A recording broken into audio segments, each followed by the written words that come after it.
Hello, everyone. Welcome back. Today, I was testing out the accuracy on this AR-15 with a 10.5-inch barrel. Okay, so this is a 5.56 barrel. It's not the 9mm that we've been talking about in the last couple of videos, right? Because I've got a couple of other guns that look just like this that are 10.5 inches but shoot 9mm. This one's 5.56. Okay, so this complete upper came from Palmetto. I don't remember exactly what I paid for it, but I remember it was a sweet deal. That's why I jumped on it. So first I bought the complete upper, and then I went shopping for a lower receiver. So I bought it's an Anderson lower. The lower is from Anderson. A lot of people call Anderson the poverty pony. Well, it wasn't so cheap because I got this extra artwork on this lower over here. Um, so you can see the Malone LeBert over there. So to me, that has extra sentimental value because my heritage is from Sparta, Greece. Okay, so that's why I really like these Malone LeBert symbols. So anyway, I put together the lower. Of course, the lower got. I think when you get a lower, the FFL records it as an other. Okay, this way it can become either a pistol or a rifle. And I wanted to make sure that it went in as an other because I told them that I had the intention of making this a pistol. So that's how that works out. So I put this together. Very important linear comp over here because this thing is stupid loud. Okay, you pretty much can't have an AR or your AK pistol without a linear comp on it. And even with the linear comp, it is really loud. Okay, so even though this tries to divert more of the noise downrange, it's still stupid loud. Okay, so I wanted to see how accurate this would be. I remembered in the past when I first put this together, I remembered I was getting like I think a 3-inch group. I thought I had done a video on it, so I tried to reference an older video on the accuracy of this gun. I couldn't find it, so either I never did the video or I never uploaded it. So that's why we're here doing this today. So initially, I was thinking about shooting this with a magnifier because I see a lot better with the magnifier because I have astigmatism. It allows me to use the focus, the rear lens, and to see a nice crisp dot. The magnifier, unfortunately, did not match up to this. I'd have to put a riser on it, and I don't feel like going through all that trouble today. So I just shot this with the dot. So important for you guys to know is when I look through the optic, okay, I don't see a clear dot at 100 yards. I was shooting this at 100 yards. I see a starburst. So the struggle here is to try to figure out where the center of the starburst is and put that in the center of the bullseye. Okay, so that's the struggle. And now, initially, I checked my zero at 50 yards. Because it's a shorter barrel and the bullet's not going as fast. What I try to do is at 50 yards, I want to be about 1 inch high. Okay, so 1 inch high at 50 yards, and then usually at 100 yards, I will hit in the same place I would be hitting with an AR that had a 16-inch barrel. So usually with an AR that has a 16-inch barrel, I'm hitting 3 to 4 inches high or above the bullseye. So that's more or less where I ended up. Okay, so with a 50-yard zero, 1 inch above the bullseye. So my initial zero was like up here, right at the top of the blue, right? So that put me up here, okay? And of course, after I took the shot, I adjusted a little bit over to the right, basically 2 clicks to the right and 2 clicks down, which got me to where I wanted to be. Okay, so let's take the measurement here. So again, this is without using the magnifier, seeing a starburst, trying to figure out where. Remember, even with a dot, right? The 2 MOA dot is going to be bigger than this bullseye, right? So even with a 2 MOA dot, when you put it over it, you have to try and center it over it. So now I've got a starburst. I'm trying to figure out where the center is. Basically, I need to redo this test at some point in the future with a magnifier so I can really figure out what the true accuracy of this rifle is. But I think it's going to come pretty close to what it is because after trying to center the starburst, I got 1.75, 1 inch 3/4. Okay, and we could just round this up to a 2 MOA. Okay, that's a 2 MOA. You know, that 10.5-inch AR from Palmetto is a 2 MOA rifle. Now, because of the starburst, when I tried to repeat this, you know, I was going a little faster. I was not as good.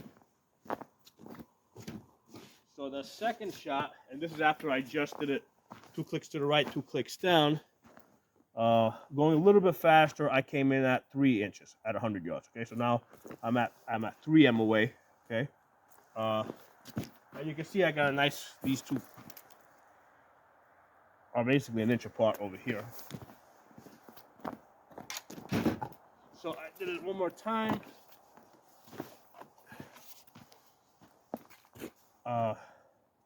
And same deal. I got 3 inches. Right. Again, trying to figure out where the center of the starburst is. This time going a little bit faster. So again, I got 2 shots here that are 1 inch apart. So I think this rifle has some real potential. Or, sorry, not a rifle. This pistol, this AR pistol, right, has some real potential. If I put a magnifier on it, you know, I might get to 1 MOA. Okay, but for now, I'm just gonna go the same thing here on my first grouping. I got 2 shots at 1 inch apart, so I'm seeing this kind of consistent. But let's just say that, let's just call this inch and 3/4. For now, let's call this a 2 MOA AR pistol. And then in the future, I'll try to do this test again. Now, if you look at my wind ribbons right over there, you can see I got some wind. So I do have a little bit of wind today. So I'm thinking that with magnifier, no wind. The wind's coming mostly in my direction. So me shooting out that way, me shooting into the wind shouldn't affect it too much, but it is a little bit of a cross, all right? So it probably did move the bullet a little bit, but I'm very happy calling this. I'm very pleasantly surprised that I got a 10.5-inch AR here that shoots 2 inches, right? Even with 3 inches. If I was getting 3 inches consistently, I would have been happy with that. Nice thing about this thing over here, very light. I mean, even with the brace, I mean, I can hold this out one-handed and keep that pretty steady. I mean, I could shoot this very comfortably. The bad thing about this, right? Because these AR pistols were like the thing I was recommending to women, right? Because they're not front-heavy, right? So this was like the thing I was recommending to women for and I still kind of do.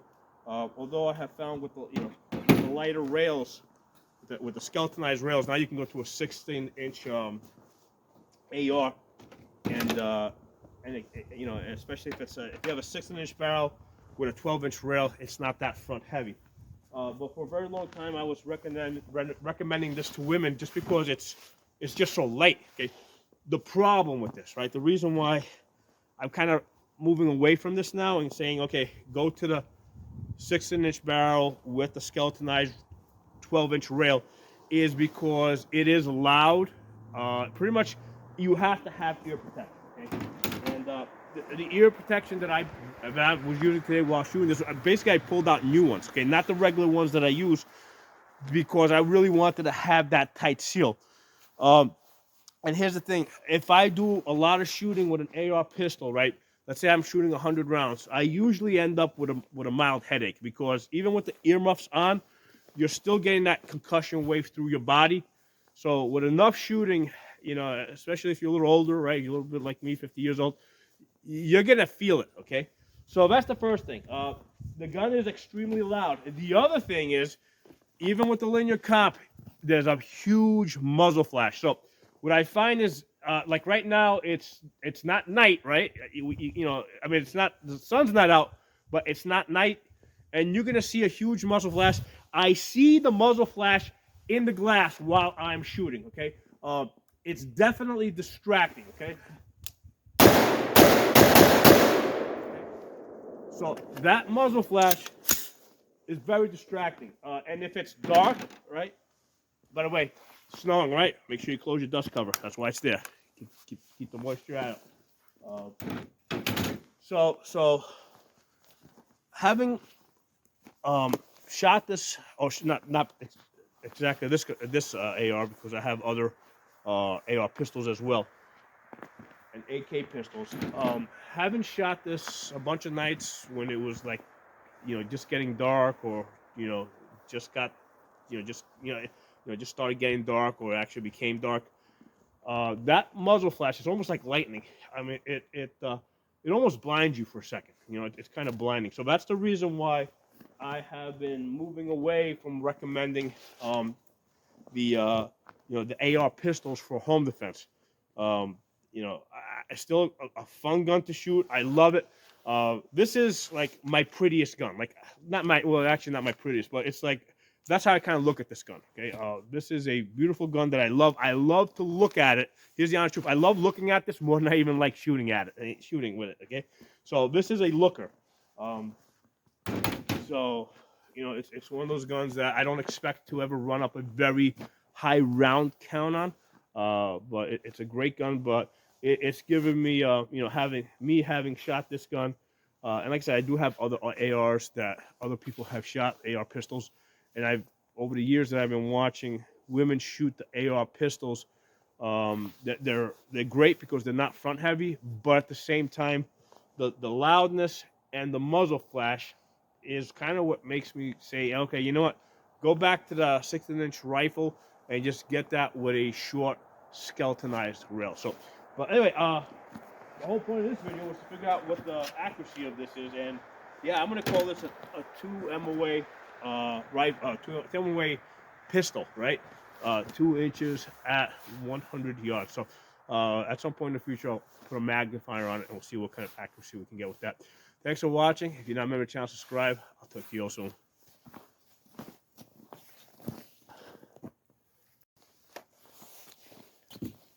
Hey everyone, I wanted to show you guys what the muzzle flash looks like when it's getting a little darker. Okay, so right now it's dusk. I can kind of see, but probably a couple minutes away from it being really dark. So this is like perfect where you can still kind of see me, but you can really get an idea of what the muzzle flash is like.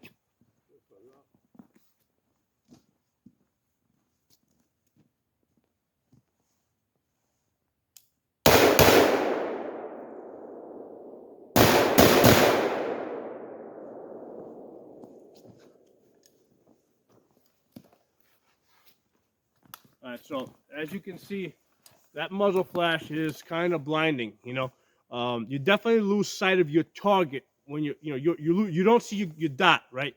Or in this case, I got a dot with a 65 MOA circle.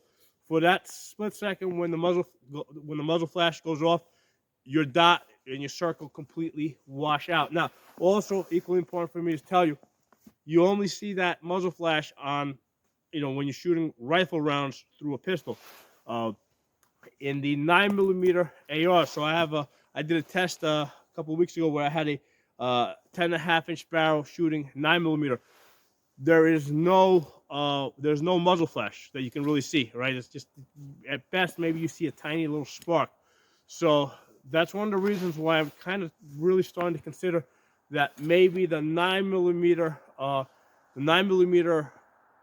AR, right, might be a better choice if you have to have a short barrel, because you don't have that muzzle flash, and also it's not as loud. Okay, with the 9mm in the 10.5-inch barrel, it's at that point where I can kind of like I can shoot it without earmuffs, but it's uncomfortable. With the 16-inch barrel, I can comfortably shoot it without earmuffs. Okay, it's loud, but it's still pretty you can comfortably shoot it. When you get 9mm with a 10-inch barrel, you don't enjoy shooting it without the earmuffs. Let's put it that way. You want to put the earmuffs on, but it doesn't feel like your brain is getting beat up from the two from both sides of your ears. Okay. However, when you're shooting the rifle rounds through a pistol, now that's really loud, right? So I got the linear comp and I've got like really tight earmuffs here, so I can shoot it comfortably. Okay, so just important. I just want to make that distinction. There's a distinction between a 10.5-inch barrel shooting 5.56 or 2.23 and a 10.5-inch barrel shooting 9mm. 9mm, totally different story. Very doable. With the 5.56, You know, I think that unless you're going to put a suppressor on it, and here's the thing, the part of the reason why a lot of these special ops units use suppressors is more to hide the muzzle flash than to hide the or to try to lower the sound. They're more concerned with muzzle flash than they are with sound.